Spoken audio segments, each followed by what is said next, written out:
Times Now Navbharat पर आपके साथ मैं हूं राकेश पांडे। सवाल पब्लिक का के स्पेशल एडिशन में आगे बढ़ते हैं। कहा जाता है कि राजनीति में टाइमिंग सब कुछ होता है। सवाल यह है कि क्या वो वक्त आ चुका है जब देश ऐतिहासिक फैसले लेने वाला है। 20 जुलाई से संसद का मानसून सत्र शुरू हो रहा है, जो 13 अगस्त यानी 25 दिन चलेगा और इन 25 दिनों के दौरान संसद में कई बड़े विधेयक लाने की तैयारी है। खास बात तो यह है कि इन सभी विधेयकों के लिए 2/3 बहुमत जरूरी है। सवाल यह है कि क्या सरकार ने 2/3 बहुमत का इंतजाम कर लिया? लोकसभा से लेकर राज्यसभा तक मॉनसून सेशन के लिए सत्ता पक्ष और विपक्ष की स्ट्रेंथ और स्ट्रेटजी को सामने रखती इस सुपर एक्सक्लूसिव रिपोर्ट को गौर से देखिए।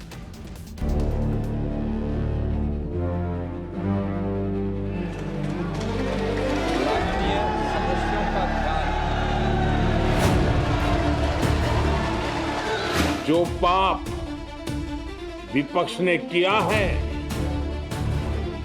इसकी उन्हें सजा जरूर मिलेगी। हर रुकावट को खत्म करके रहेंगे, हटा करके रहेंगे।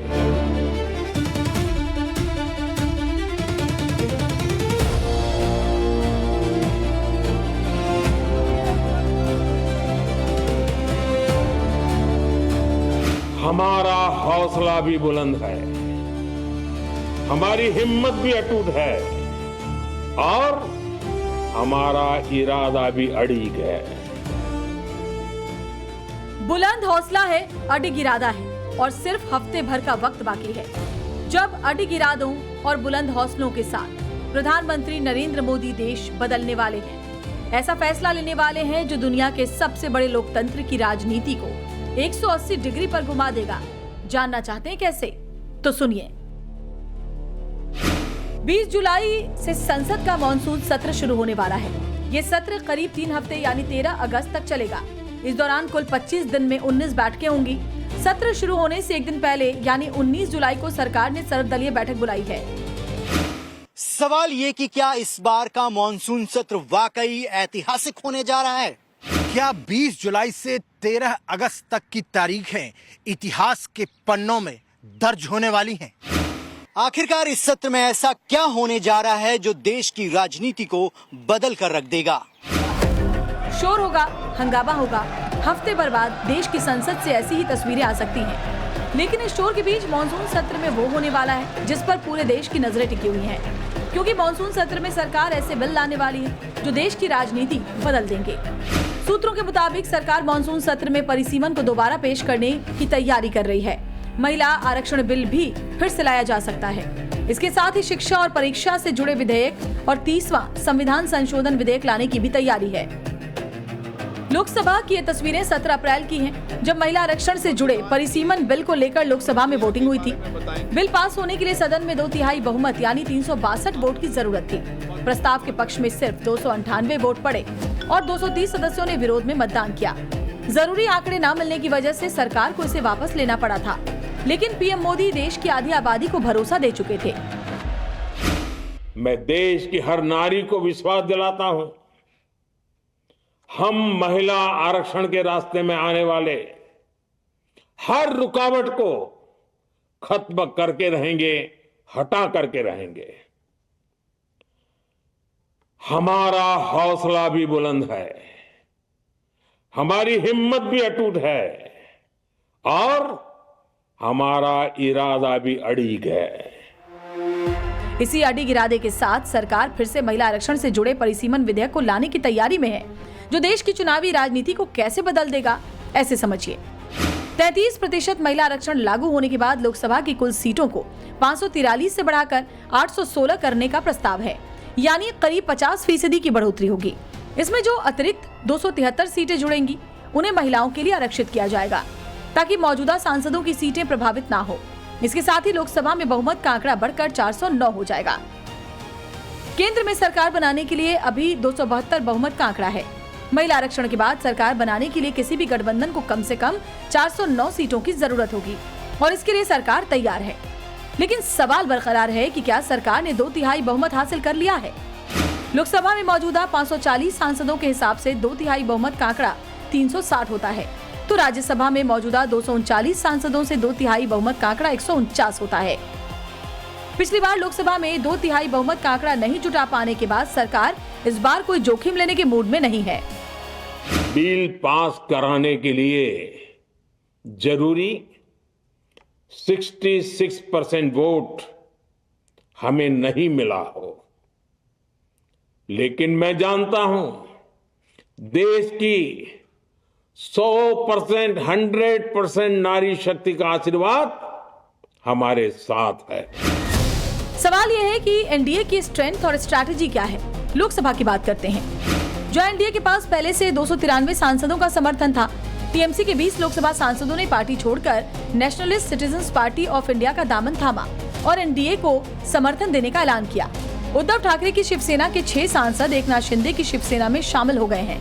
सभी को जोड़ दें तो ये आंकड़ा 319 तक पहुंचता है, यानी अभी भी 41 सांसदों की जरूरत पड़ेगी। ऐसे में बीजेपी की नजर अब शरद पवार की एनसीपी, डीएमके और कुछ दूसरे क्षेत्रीय पार्टियों पर टिक गई है। कांग्रेस से नाराज डीएमके ने पहले ही इंडिया गठबंधन से अपनी राहें अलग कर ली हैं। वहीं शरद पवार ने 7 जुलाई को मुख्यमंत्री देवेंद्र फडणवीस और 8 जुलाई को एकनाथ शिंदे से मुलाकात की थी। सरकार की कोशिश सिर्फ समर्थन जुटाने तक की नहीं, बल्कि मतदान के समय विपक्ष की ताकत कम करने की भी है। यही वजह है कि कुछ दलों के समर्थन और कुछ के मतदान से दूर रहने की संभावनाओं पर भी काम किया जा रहा है। अब राज्यसभा के बारे में जानिए। 242 सदस्यों वाली राज्यसभा में एनडीए के पास में 141 सांसद हैं। 7 मनोनीत और 4 निर्दलीय सांसदों का समर्थन हासिल है। 5 सांसदों वाली बीजेडी और 4 सांसदों वाली वाईएसआर पहले भी सरकार का समर्थन कर चुकी है। ऐसे में उनके समर्थन के बाद एनडीए की संख्या 161 हो जाएगी। पश्चिम बंगाल में राज्यसभा की 3 सीटें खाली हुई हैं जिन पर उपचुनाव होना है और इन सीटों पर भारतीय जनता पार्टी का जीतना लगभग तय माना जा रहा है, यानी 2/3 बहुमत का आंकड़ा एनडीए का राज्यसभा में 164 पहुंच जाएगा। यानी राज्यसभा में मामला सेट है, लेकिन सवाल ये है कि क्या विपक्ष इतनी आसानी से पीछे हट जाएगा। 17 अप्रैल को उनकी बहुत बड़ी बेइज्जती हुई, बुरी बेइज्जती हुई। संविधान संशोधन विधेयक पर उनको 2/3 बहुमत नहीं मिला। परिसीमन विधेयक पर प्रधानमंत्री बड़े नाराज हो गए, उनके चेहरे पर नाराजगी दिखाई दे रहा था।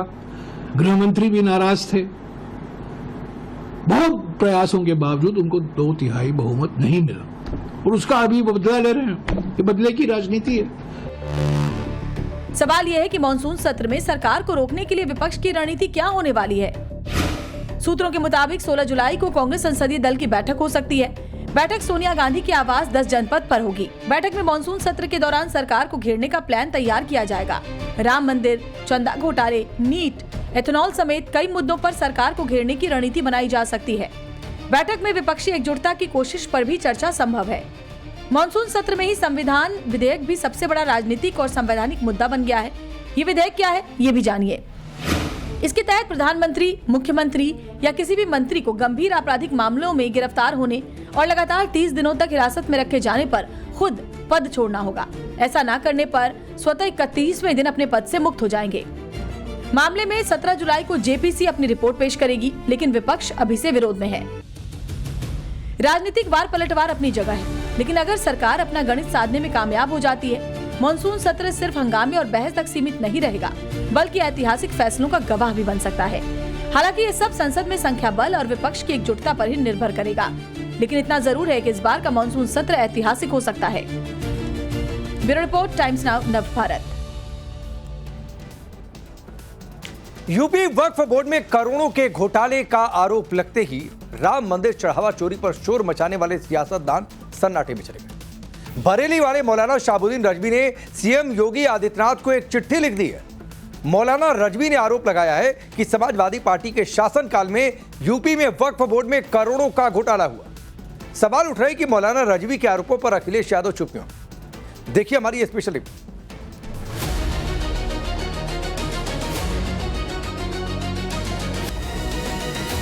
ये सबसे ज्यादा ये काम जो उरूज पे हुआ वो समाजवादी पार्टी के शासनकाल में हुआ।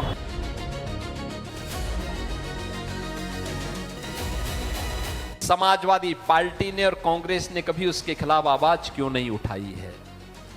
कभी नहीं उठाए वक्त के नाम पर। राम मंदिर चढ़ावा चोरी का मामला अभी शांत भी नहीं हुआ कि उससे पहले अब यूपी के वक्फ बोर्ड में घोटाले की जांच की मांग उठने लगी है। सीएम योगी को पत्र लिखकर सुन्नी और शिया वक्फ बोर्ड के घोटालों की जांच की मांग की गई है।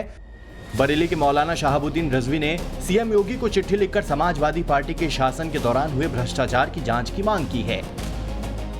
मैंने मुख्यमंत्री योगी आदित्यनाथ जी को ये पत्र लिख करके मैंने मांग की है कि पूरे समाजवादी पार्टी के शासनकाल में वक्फ बोर्ड की द्वारा जो वक्फ की संपत्तियों को बर्बाद किया गया, खुर्दबुद किया गया, भूमाफियों के हाथों बेचा गया, उसकी जांच कराई जाए। बरेली के मौलाना के आरोप बहुत गंभीर हैं। मौलाना का आरोप है कि मुलायम सिंह और अखिलेश के राज में वक्फ बोर्ड में जमीनों की बंदरबांट हुई, वक्फ की जमीनों को मनमाने तरीके से सौदा किया गया। इससे होने वाली आमदनी अपने जाती मकसद में खर्चा की जाने लगी, भूमाफियाओं से मिल करके वक्फ की संपत्तियों को बेचा जाने लगा और ये सबसे ज़्यादा ये काम जो उरूज पे हुआ वो समाजवादी पार्टी के शासनकाल में हुआ। मुलायम सिंह यादव 3 बार मुख्यमंत्री रहे, अखिलेश यादव 1 बार मुख्यमंत्री रहे और इस सभी दौर में आजम खान अल्पसंख्यक और वक्फ मंत्री रहे। इनके दौर में खूब करप्शन का उरूज रहा। मौलाना रिजवी का दावा है कि अगर सही तरीके से जांच की गई तो अरबों रुपए का घोटाला सामने आएगा। मौलाना रिजवी दावे कर रहे हैं, लेकिन उन्हें आरोपों के साथ सबूत भी सामने रखने चाहिए जिससे जांच भी सही दिशा में हो सके। हालांकि ये बात भी सही है कि रेलवे और भारतीय सेना के बाद देश में सबसे ज्यादा जमीन वक्फ बोर्ड के पास है। वक्फ बोर्ड के पास लगभग 38 लाख एकड़ जमीन है। शिया धर्मगुरु सैयद सैफ अब्बास ने भी वक्फ बोर्ड की जांच की मांग की है। जहां तक वक्फ बोर्ड में घोटाले की बात है, देश भर में ऐसे कई मामले सामने आए हैं जब वक्फ बोर्ड पर जबरन जमीन कब्जाने का आरोप लगा हो। बात यूपी की करें तो यूपी में सुन्नी वक्फ बोर्ड के पास करीब 1,23,000 संपत्तियां हैं। शिया वक्फ बोर्ड के पास कुल 3 से 8,000 संपत्तियां हैं। 2024 में शासन स्तर से कराई गई जांच की रिपोर्ट के अनुसार वक्फ के पास करीब 11,712 एकड़ की 57,792 संपत्तियां सरकारी हैं। दोनों वक्फ बोर्ड के पास 2.15 लाख संपत्तियां पंजीकृत है। प्रदेश के 40 ऐसे जिले हैं जिनकी सैकड़ों संपत्तियां शिया और सुन्नी वक्फ बोर्ड के रिकॉर्ड में दर्ज नहीं है और संपत्तियों के गलत रजिस्ट्रेशन के लगभग 20,000 मामले वक्फ बोर्ड ट्रिब्यूनल और कोर्ट में लंबित हैं।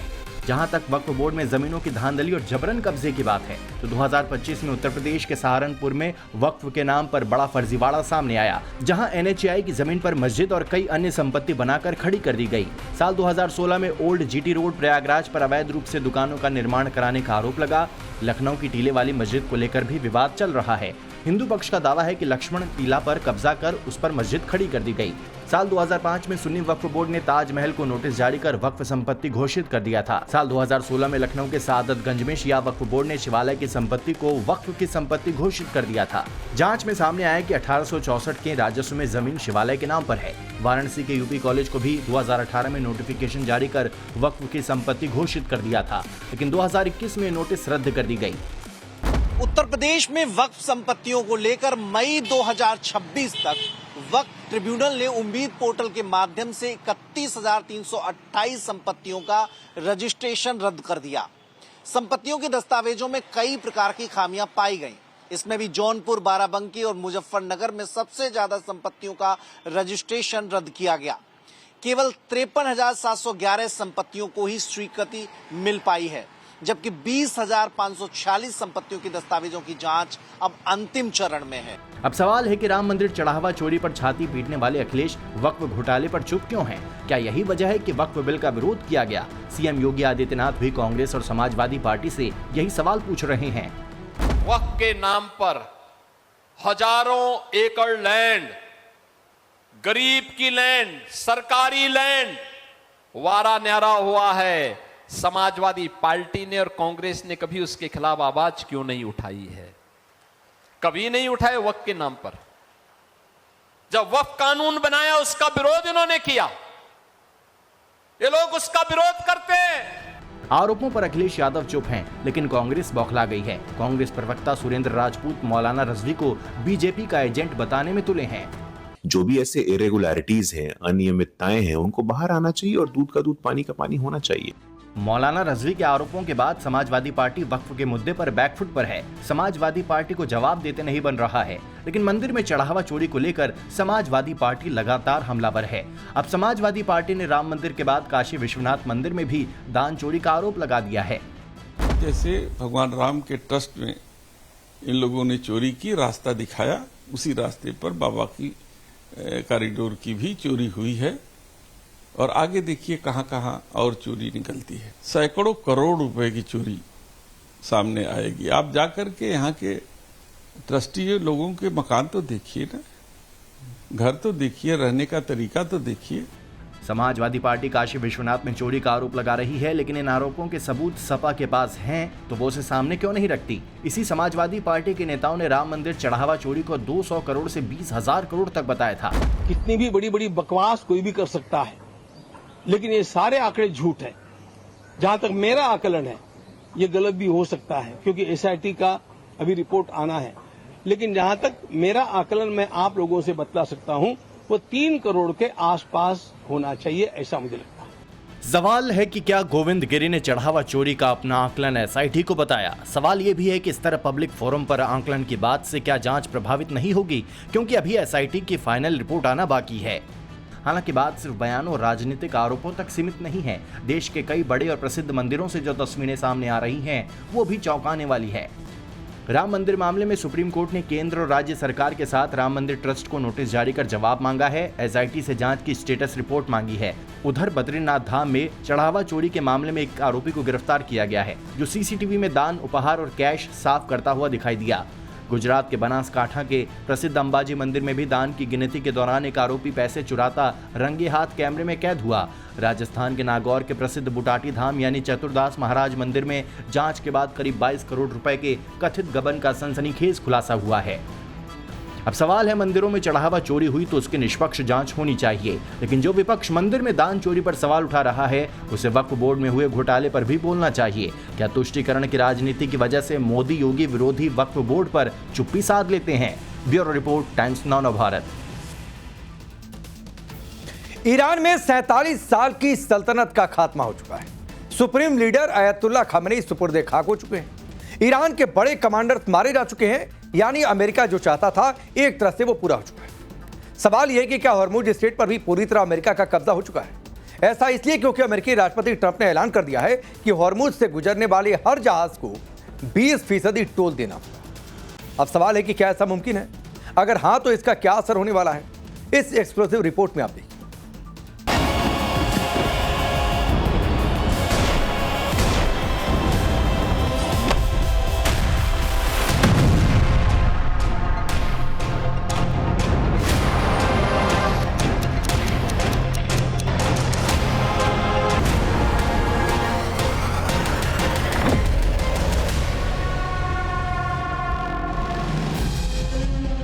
समंदर के इस हिस्से को देखिए, इसे ही हॉर्मुज स्ट्रेट कहते हैं और यही समंदर का वो किनारा है जिसे लेकर अमेरिका और ईरान में तलवारें खींची हुई हैं। पिछले 4 महीने के दौरान समंदर के इस हिस्से को लेकर इतनी चर्चा हो चुकी है कि दुनिया का बच्चा बच्चा हॉर्मुज स्ट्रेट का नाम जान चुका है।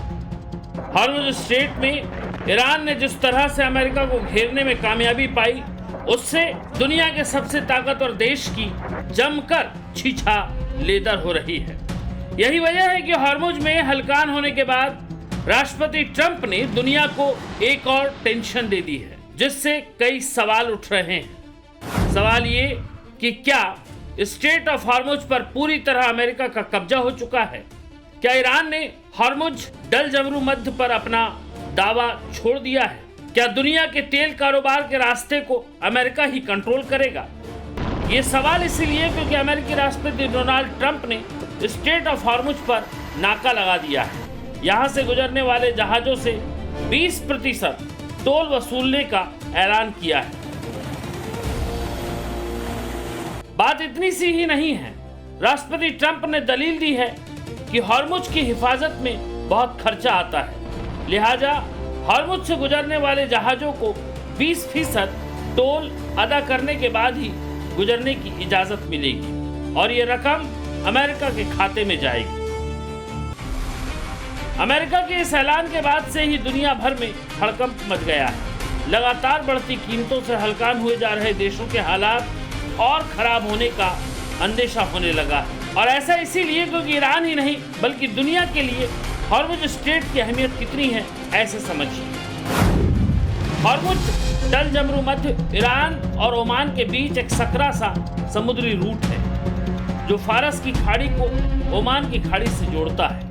खास बात ये कि जल डमरू अरब सागर तक फैला हुआ है।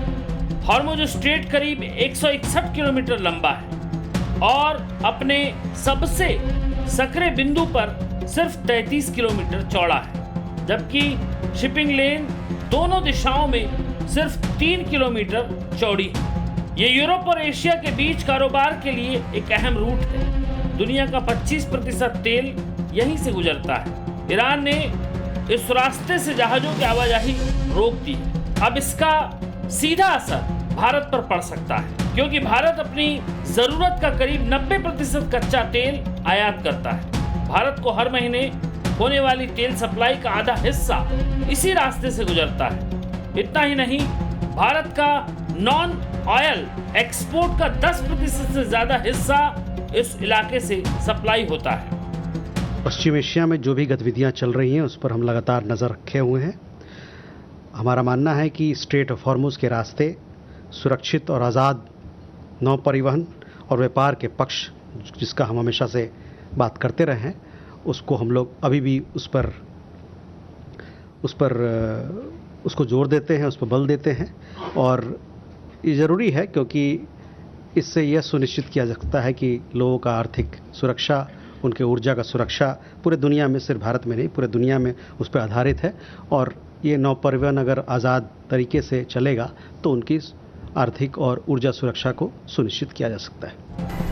ऐसे में जाहिर है हमारे देश में भी तेल की कीमतों पर असर पड़ सकता है। अंतर्राष्ट्रीय बाजार में कच्चे तेल में तेजी के बावजूद पिछले महीने से देश में पेट्रोल की खुदरा कीमतों में कोई बढ़ोतरी नहीं की गई थी। लेकिन ट्रंप के हॉर्मुज पर टोल लगाने के बाद पेट्रोल और डीजल सस्ता होने की उम्मीद खत्म होने लगी। राष्ट्रपति ट्रंप के ऐलान के बाद एक दिन में ही कच्चे तेल की कीमतों में 9% का उछाल आया है, जो 2020 के बाद एक दिन में सबसे ज्यादा बढ़ोतरी है।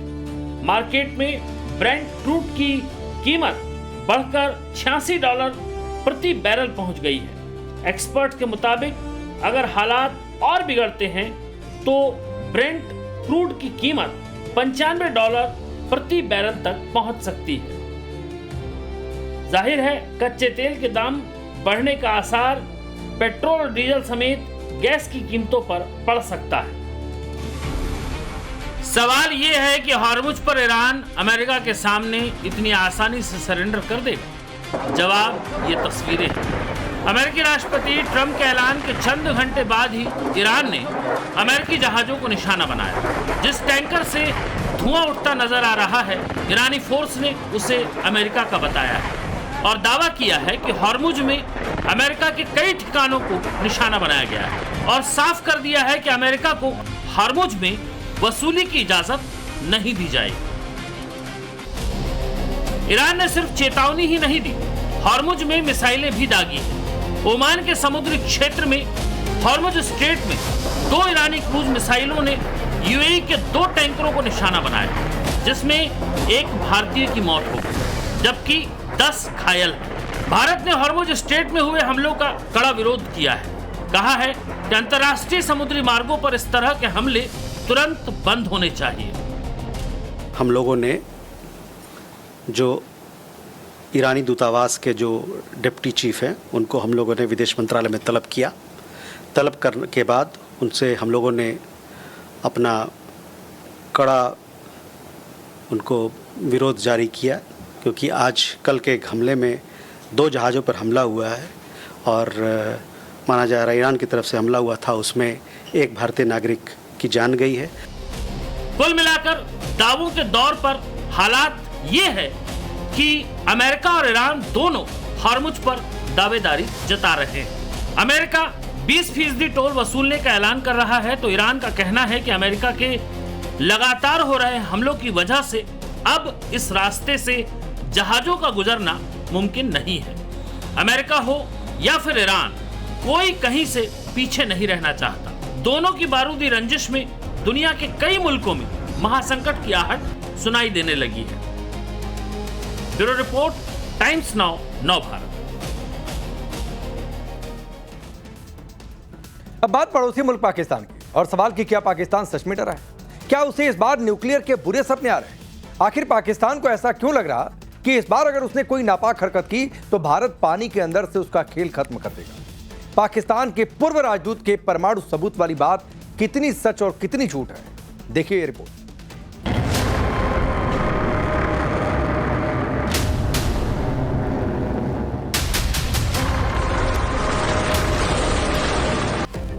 पाकिस्तान में जब से ये खबर फैली है, पूरा मुल्क परेशान है।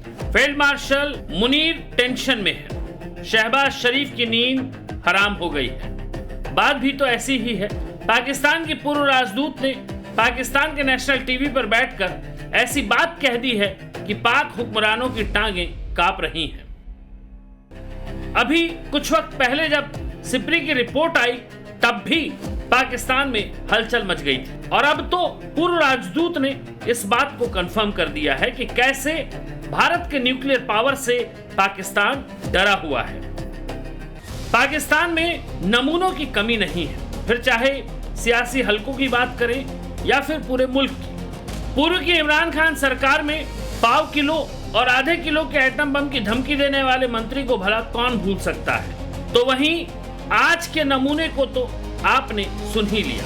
रही बात पाकिस्तान की हैसियत की, तो इतिहास गवाह है कि न्यूक्लियर बम के चक्कर में पाकिस्तान कैसे कंगाल हुआ है।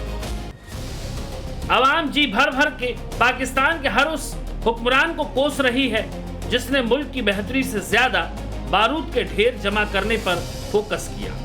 मुल्क की हालत ऐसी है कि ना तो इकॉनमी बेहतर है और ना ही रोजगार का पता है, और ना तो दुनिया के देशों में दो पैसे की उसे इज्जत मिलती है।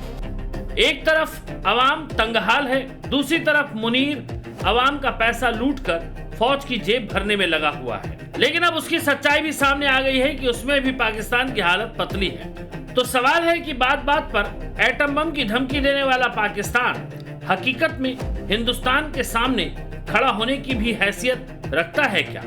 मुकाबला करने की बात तो छोड़ ही दीजिए। ब्यूरो रिपोर्ट, टाइम्स नाउ, नव भारत।